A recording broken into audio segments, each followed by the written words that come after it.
So Teacher Connect Mela is part of the Teacher Connect series. Please take a note of the information on the slide.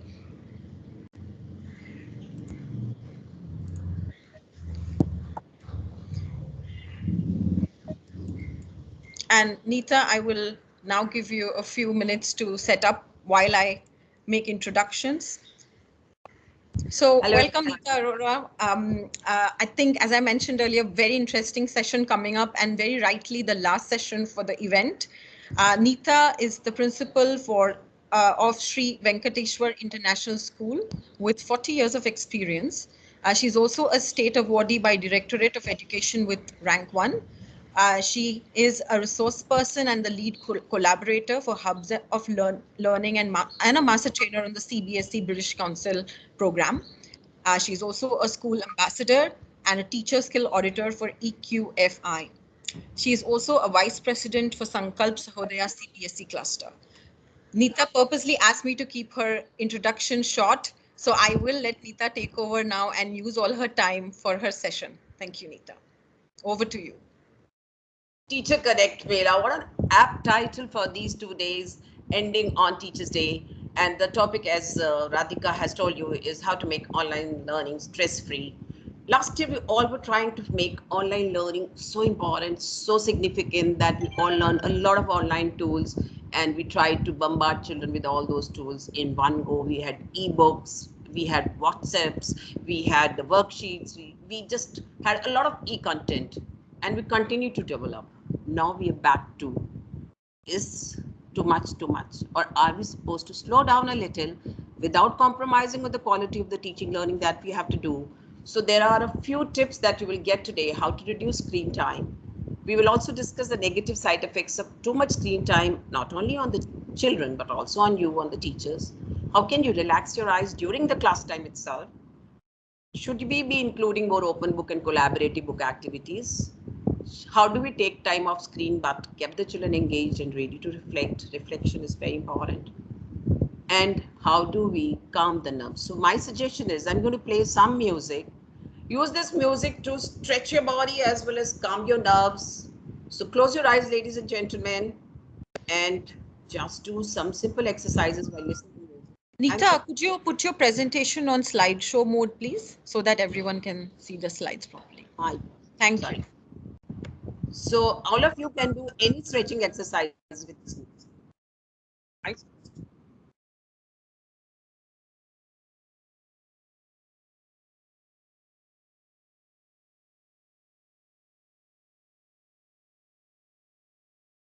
Believe me, children also need to keep their eyes closed, and just 10-15 seconds is enough. By the end of this session, which is a very small session, you'll be able to realize, and you already know, that continuous on-screen engagement leads to strain on the eyes. You will be able to lead and promote in your classes simple eye exercises. You'll be able to effectively make the children remain engaged and lose strain on eyes without compromising on the quality of teaching learning process. You'll also get ideas for some physical exercises for eyes and activities for doing some simple tasks such as treasure hunt, playing a charade, making a guitar, and other classroom activities, which leads them to reduce the screen time, but at the same time makes your language classes interesting, enriched, empowering. Now, there is some exercise for you. I would like all of you to go to menti.com and use the voting code. I'll repeat the code once you go on menti.com. It's there on your screen, but I'm not asking you to depend on screen. If you can listen to me well, the code is 56919202.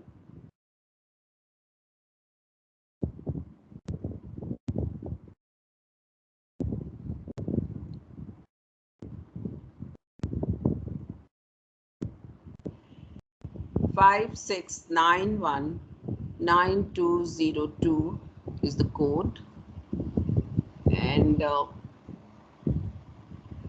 I will come to the Menti activity. I've got eyesight problems. Please keep on adding. Eyesight again. Confusion. Well, memorization problem, not memorization. It affects lack of sleep for some.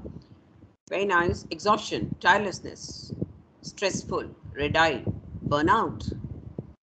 Okay, headaches, sleeplessness, tiredness, eye irritation, lack of interest is very, very interesting. And I'm sure I'm so happy that you mentioned it.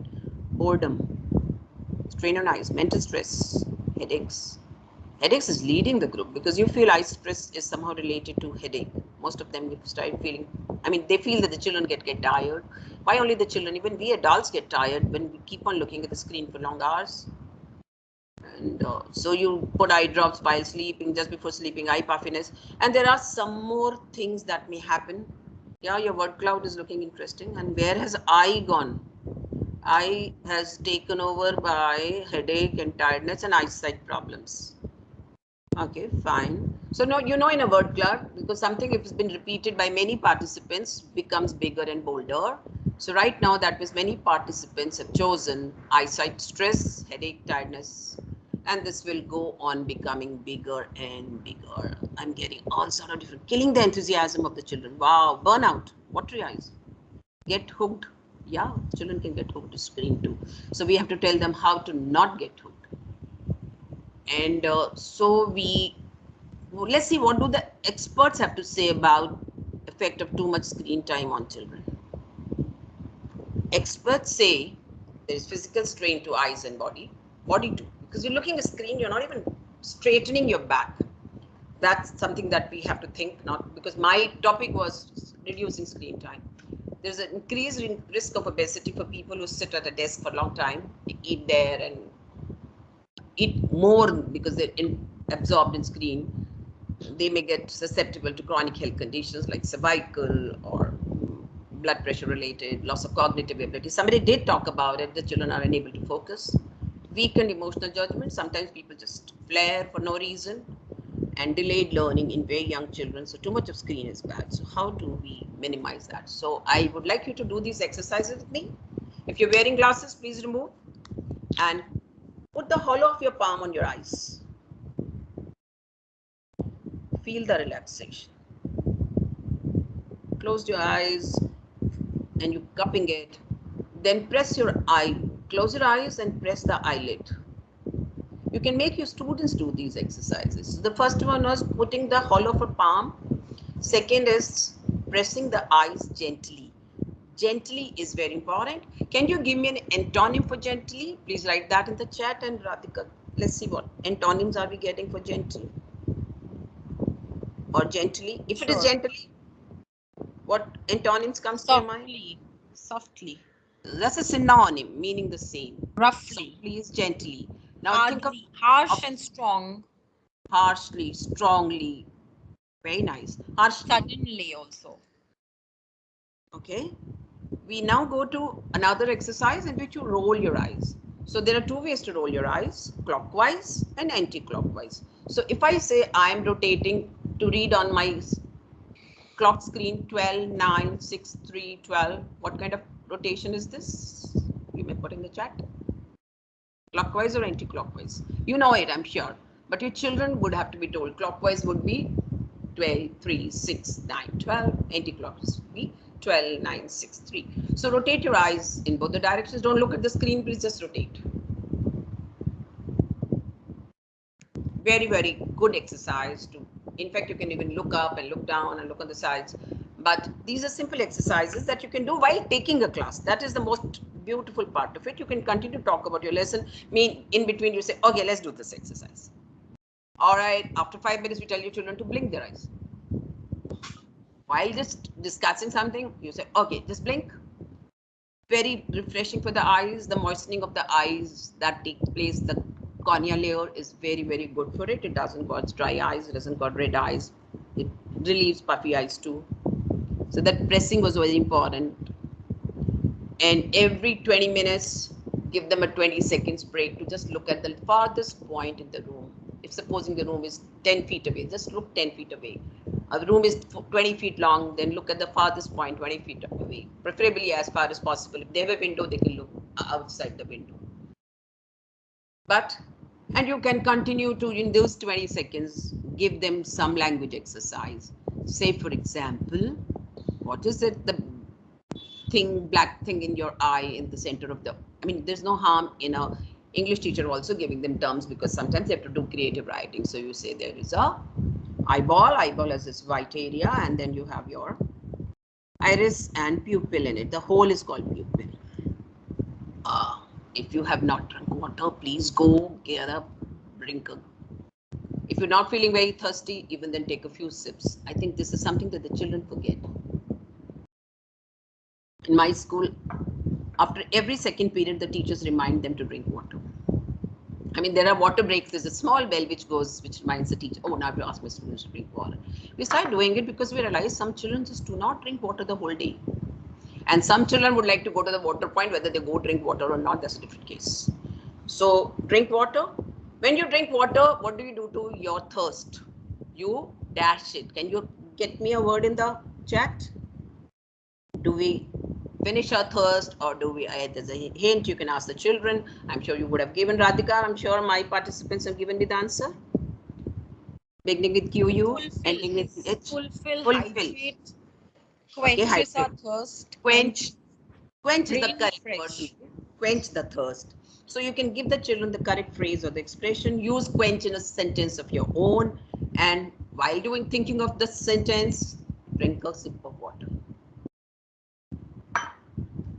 And if you have a 40 minutes class, twice you remind them. Otherwise, once in a class is also enough. Physical activity is very important. That way they will leave their seats. They will stop looking at the screen. But do you compromise on the quality of your teaching? No way. You put games around what you want to teach. Say, for example, I'm teaching primary children. I want them to do some vocabulary exercise. And I say, okay, we'll do a treasure hunt. Children, could you get me an object which begins with an S? And I feel, oh, everybody will bring S. It will become very boring. So I can divide them roll number wise. First 4 roll numbers to bring items written with S, another with N, another with W, another with Y. And so you have a multiple of items, but you don't have time to show all items. So you say, okay, 1, 1, and you keep writing in the chat. So children write quickly items, and or you can simply ask them to write a chat. When you ask them to leave their seat, you're actually reducing the screen time. Or you can give them adjectives, hot. Bring something that goes with the adjective hot. And don't bring chilies, children. Chilies also are called hot chilies. So you have specified nobody gets a chili powder on the table and probably throws it or sprinkles it anywhere. So the children may bring a hot teacup to say hot goes with it, or they may bring a saucepan only from the kitchen, or they just touch an object, say it's hot. Or a cheeky child may say, oh, my hot girlfriend. Just accept it and say, wow, different usage. But yes, teenagers will try doing that, but no harm. Then you can use a different kind of objectives. Obviously, hot is for the young kids.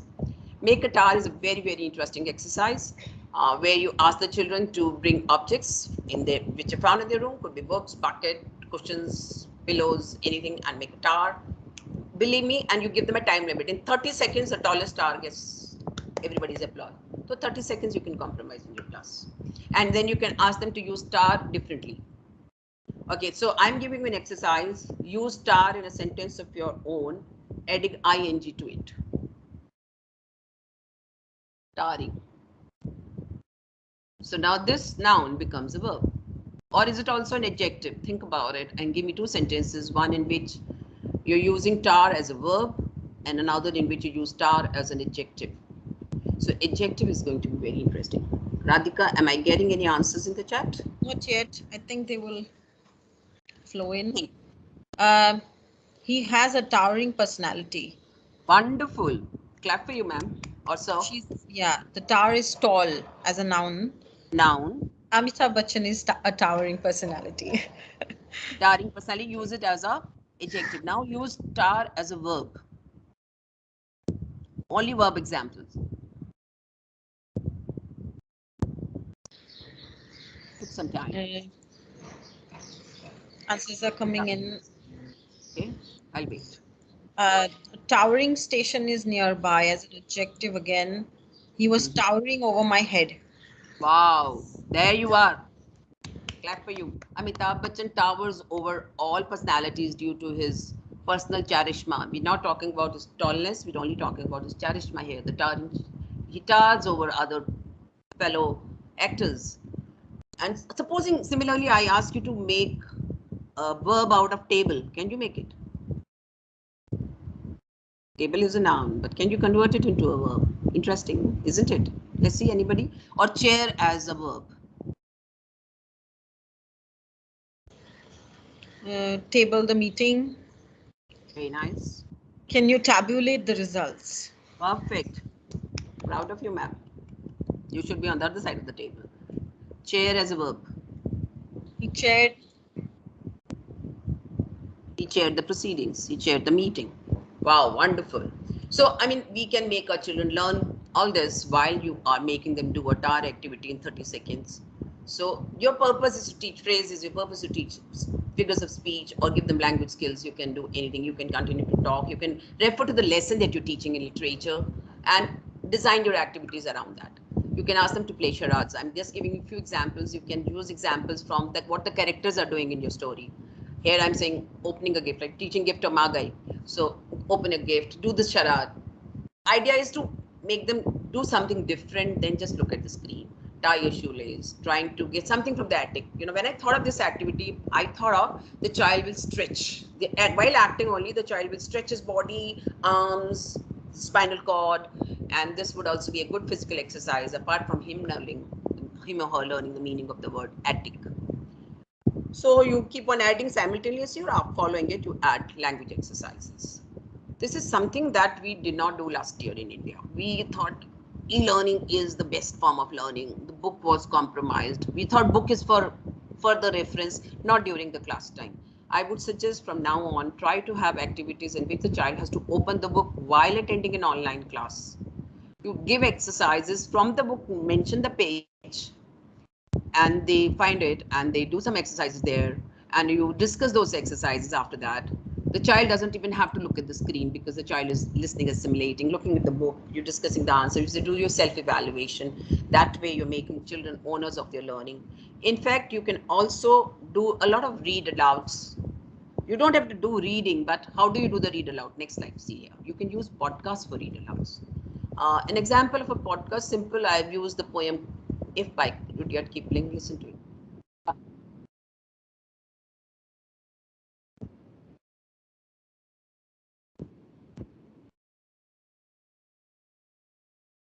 You don't you don't require costly devices to make your podcast. You can just find any app which does voice recording on your own phone, Android or iPhone or whichever platform, and then you can just insert those podcasts in your PPTs or lessons. Or you can share the podcast link even through WhatsApp. You can send notes of a podcast, so the children don't have to read everything from screen. That, I mean, you can send as we talk, we can record something. Sometimes you can send nice, funny messages while assessing children online. You can also add a podcast if you have the time. You can record 3-4 sample podcasts and attach them to, like, for example, I love the way you have described this. I love the way you have used phrases to add fun. You have used a lot of idiomatic expression. You know what are the 5-10 standard podcasts you might need, and just put that. Like we used to do that audio file in a WhatsApp. Similarly, sending podcasts for lessons, podcasts for even assessment. This just, I mean, you can just go on innovating. You are the masters of your class. And if you're supposing you get 5 periods in a week to teach your subject English, then 1 period you keep on for creative writing. With the children, you explain something and they do creative writing. Self-assessment can happen later. So what we have to do is, like, every week, if at least one class is one in which one child, I mean, the kids are doing writing in the notebook, it will take strain of their eyes and they'll find studies so engaging and easy. And ultimately, we have to make them independent learners. You can use a lot of tech tools, collaborative things like breakout rooms. While they're in the breakout rooms, really freak out. They really enjoy. And that also gives them some time of screen, but at the same time, when they start writing their notes in breakout rooms, that's the time they look at the screen, but they collaborate. The fun is there. So idea is, by even for using technology, make it interactive, make it collaborative, so that we can impart 21st century skills to our children. And digital literacy is one such, collaborative activity is another. British Council will always talk about improving communication, improving collaboration, critical thinking, problem solving, digital literacy, and English communication really tops the list, because with good communication skills, you can learn even technology. We used the resources that we've used in this presentation have been drawn from these, and we're thankful to this Ecolens specifically for the eye exercises. Rest, some clip arts. The last one, the messaging architects, would be the last one that I've taken.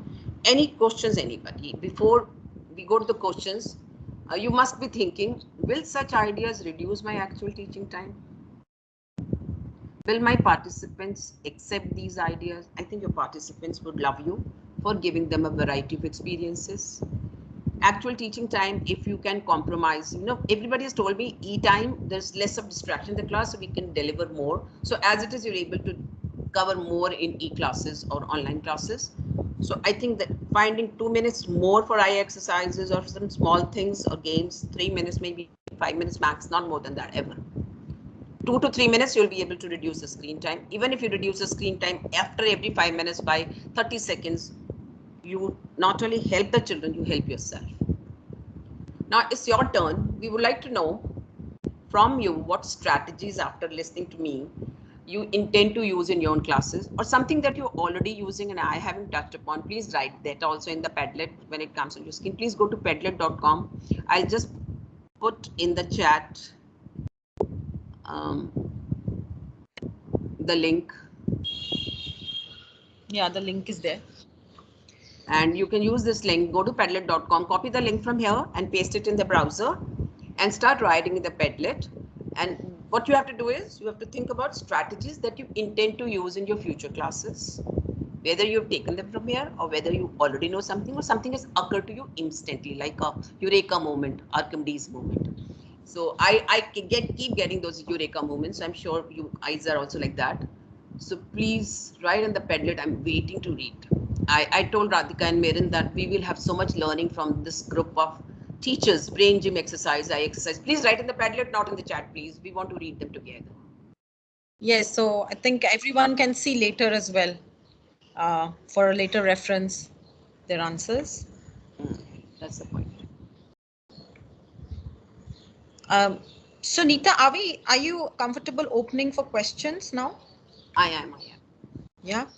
So I request a very interactive group of participants today to start posting questions in the chat box for Nita. But while I'm waiting for the questions in the chat box, Nita, I had a question for you. There was one comment in the chat that, these are very useful activities, but could be time consuming. So do you have tips for teachers, like how many and how much should they use? I think one of the things you tried doing in the session was integrating language learning with those things. So that is one idea, but I'm open to you. Do you have any tips for them to reduce the amount of time they spend in this? Now these are ideas and you're not going to use all the ideas simultaneously. This is your wish. How many ideas do you use in a particular class? Say, for example, in one class you do eye exercise, in some other class you do a physical activity, in some other class you do a charade. You don't have to put all of them together in a 30 or 40 minutes class. If you start doing that, definitely you will have to compromise in your teaching, because not everything will gel with your teaching curriculum or the content that you wish to discuss or discharge. So it is very important to divide it. Say, for example, like English teacher says, I'm doing a heavy load, can you do the exercise? I mean, if your heads, you can share these ideas with your heads, so they can tell the teachers that, okay, fine, the math class will have an eye exercise class today. That is very, very important, and it is possible. And it is definitely possible because the eye exercises that I discussed with you will not take more than 1 minute. 5 exercises. What were they? Put the hollow of your palm, press your eyes, roll, blink. Blinking is something that doesn't require, you are blinking in any case. Drinking water doesn't require anything. So these are small health tips that are very important. Why are we teaching the children? If we know that we're teaching them to be happy, alert, independent learners, then they don't have to listen to everything from you. No, please give them tasks and let them do them on their own. Have faith in them. Problem comes when the teacher say, I have to read out each and every word of the textbook to them. Even in an online class, they become bored. So you have to give them a gist. You have to act like a character in a podcast. Add fun. So you can see what kind of answers we're getting. Thank you for all those beautiful answers. Somebody says I exercise, charades. So you can discuss different things, adopt different things at different time, different classes, because you're not taking just one class with you. I mean, you are there for the whole year. These are tips, just tips. Use whatever suits you. Right. I Any other think we questions? have a range of answers there. It's really beautiful. The Padlet wall looks So good perfect. now. And the teachers as it is are amazing. I am looking for, what, Radhika, I'm looking for something from a new idea. And if supposing Well, somebody has written Flippity and blocklet game for making classes interesting, I'm going to check there on are many Flippity. new Thank you. ideas in the chat. I think, Nita, if you get the time later, you could just Yeah. scroll through the chat. And many of them actually said they use some of the ideas and they proposed some variations to the ideas as well. So overall, I think you not only managed to give ideas, but also got everyone to think about, really stop and think what, can be done to tackle this problem. So, I think with that, if you want to say something about this slide, because I want to go This slide is towards. so self-explanatory. Made the footprints Yes. that these teachers will leave on the set at the time will make Yeah. impressions on their mentors, themselves, and their mentees. And teacher-student connect is all about staying connected, and that's the thing that British Council wants to connect to teachers, and you want to connect to students. So through you, we are connecting to the students. And these 11 sessions were first Mela in India by British Council for teachers, coinciding with our Teachers' Day. Happy Teachers' Day, ladies and gentlemen. We are very, very happy and proud to have you join us. British Council team says thank you, and we have people like to conclude the session. I'm fortunate that mine was the last session and you could find Yes.